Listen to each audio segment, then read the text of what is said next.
in 1948, after all the suffering and death that the Jewish people endured in the 20th century and going back ages against overwhelming odds that were stacked against the likelihood of Israel's existence, history smiled. And just like we had our Washington and Adams and Jefferson and Hamilton and others, Israel had its Ben-Gurion, Meir, Rabin. Israel had Shimon Peres. These men and women all shared an iron will and determination to endure that is still the indispensable quality of the Israeli character and well-being.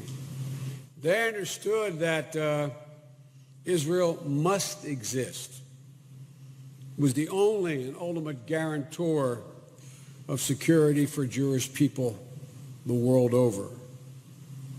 I learned a long time ago when I said I am a Zionist and was criticized for it, that you don't have to be a Jew to be a Zionist. But all of these leaders were. It's how we make real the sacred obligation of never again. Israel. Shimon Peres in particular embodied the spirit of the Israeli people. He was, in my opinion, the conscience and the soul of Israel. I've had the privilege of knowing every prime minister since Golda Meir and meeting with them many times, extensively meeting with them, and had the opportunity with several to share a deep personal relationship. But there was something special about Shimon Peres. In some ways, he reminded me of my father, who shared an unyielding commitment to the inherent worth of every single human being. They shared a similar sense of compassion.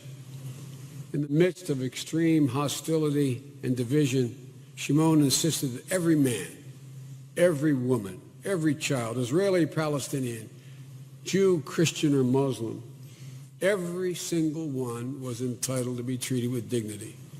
I knew him for over 45 years. I never once, in war or in peace, saw him deviate from that absolute certitude he possessed that every single human being deserved to be treated with dignity. I never saw or met a person of greater wisdom or eloquence. But our relationship wasn't an excuse, as we used to say in the Senate, a point of personal privilege. It wasn't just politician to politician. It was always with him, as it was with many of you who knew him, genuinely personal. You know, President Obama always kids me that Tip O'Neill once said all politics is local. Well, I've been saying for the last 25 years, all politics is personal, particularly international relations. It's all personal. And that's where Shimon Peres was at his best, why he accomplished so much. In all my years in office, occasionally other world leaders have said nice things about me from time to time. Not always. But every time, even though I knew he spoke with other people a similar way, every time he said something generous to me or about me, it really mattered. It's a strange thing. It mattered. It was sort of a confirmation. It made me think, well, maybe I'm doing something right. He really felt it. I felt it, and it always touched my heart. That's what Shimon did. He touched your heart.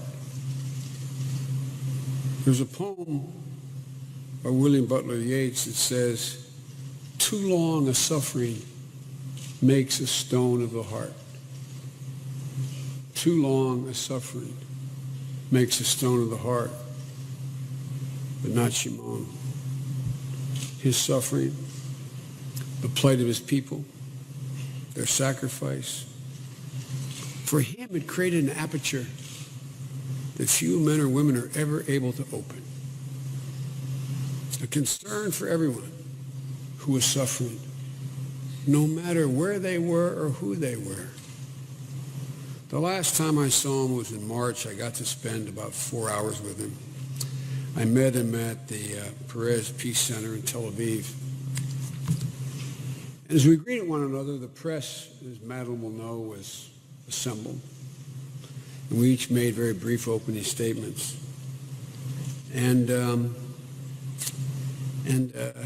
he stood there and he said, and I quote, "I want to remind you, Mr. Vice President, of one thing. You were elected in 1973. Rabin and myself were elected to the government in 1973. We were at war then, and you were our friend." And he went on to say the important part of what he had to say to the people. He said, "I'm sure we shall overcome terror as we've overcome war, with your help, with your friendship, because," and this is the important part, "it leads the Arabs nowhere. I don't want to see them losing again. I don't want them and us. What I want us to do is win the peace." Who else would say that? Think about it. I don't want to see them lose. He meant it. He meant it. I want to see them win with us.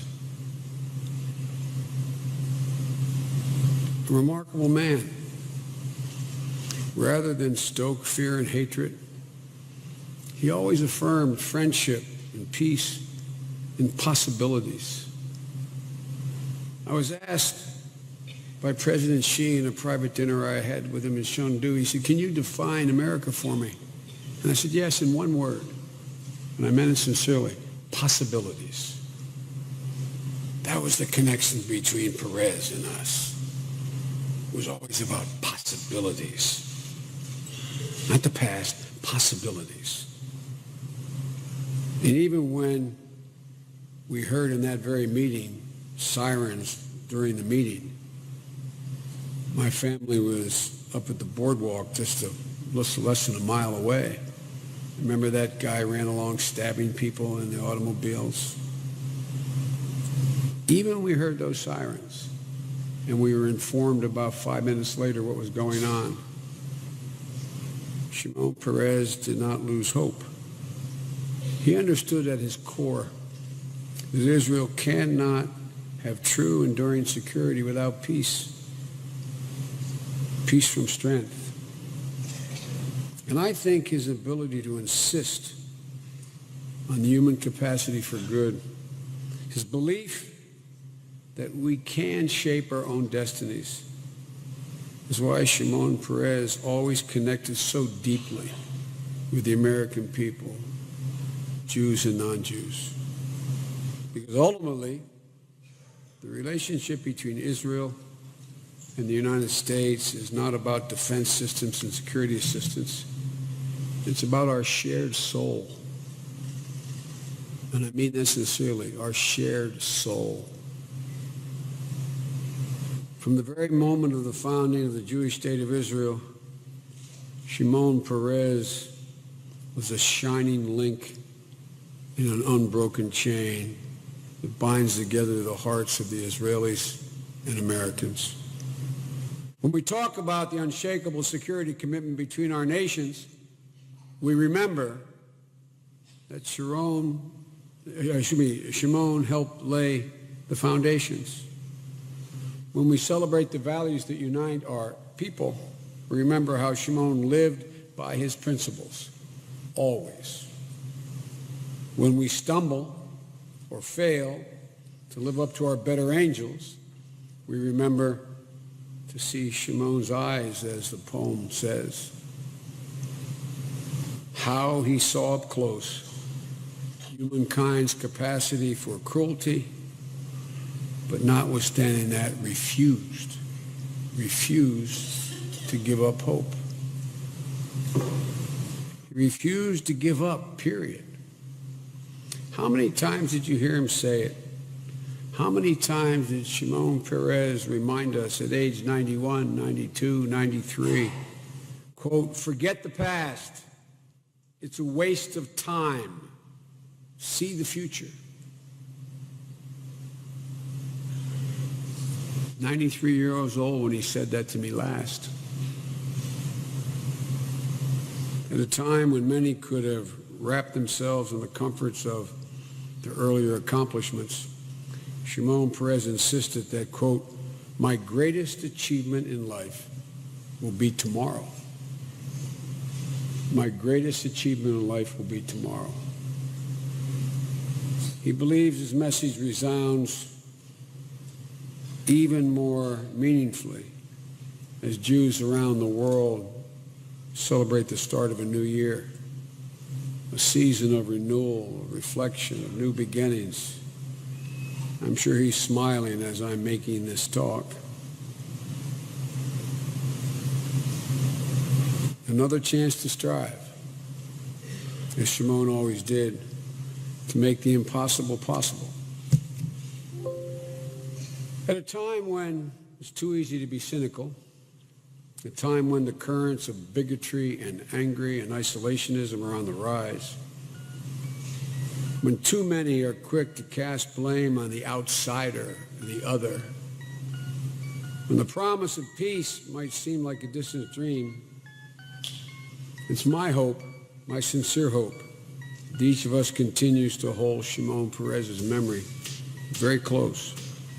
His story, an immigrant who nurtured a nation, a character always allergic to complacency, his unwavering belief that every day was a gift, allowing you to use it to serve others. When I was last with him, I joked with him about, I used to kid him, he'd kid me about always quoting Irish poets. I used to kid him and say, well, I quote them only because they're the best poets. But there's something we have in common beyond guilt.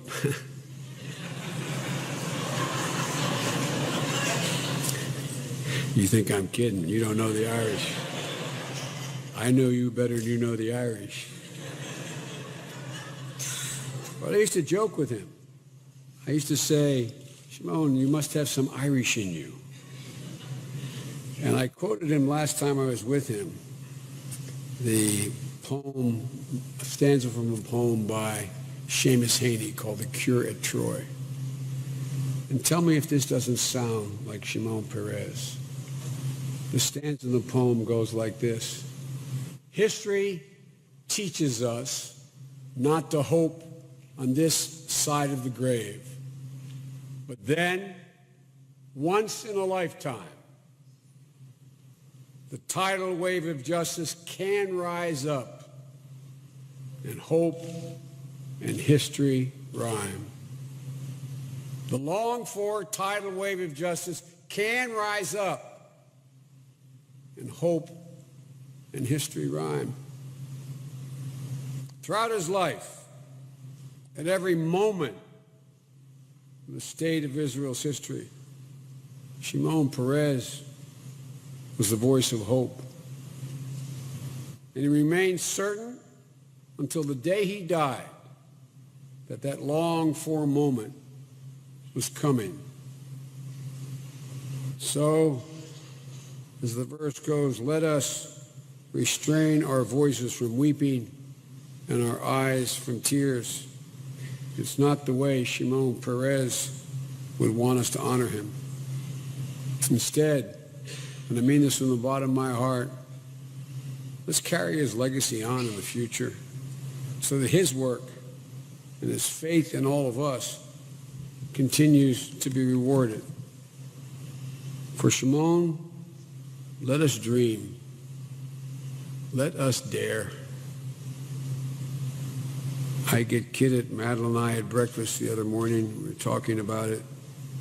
The older I get, the more optimistic I am about, I mean this sincerely, about the possibilities, the incredible possibilities that are available at this moment, this inflection point in our mutual histories. So let's cast off the constraints of the past and look for tomorrow as he did. May God bless Israel and the United States of America. And may the memory of Shimon Peres continue to be a blessing to us all. And may God protect our troops. Thank you.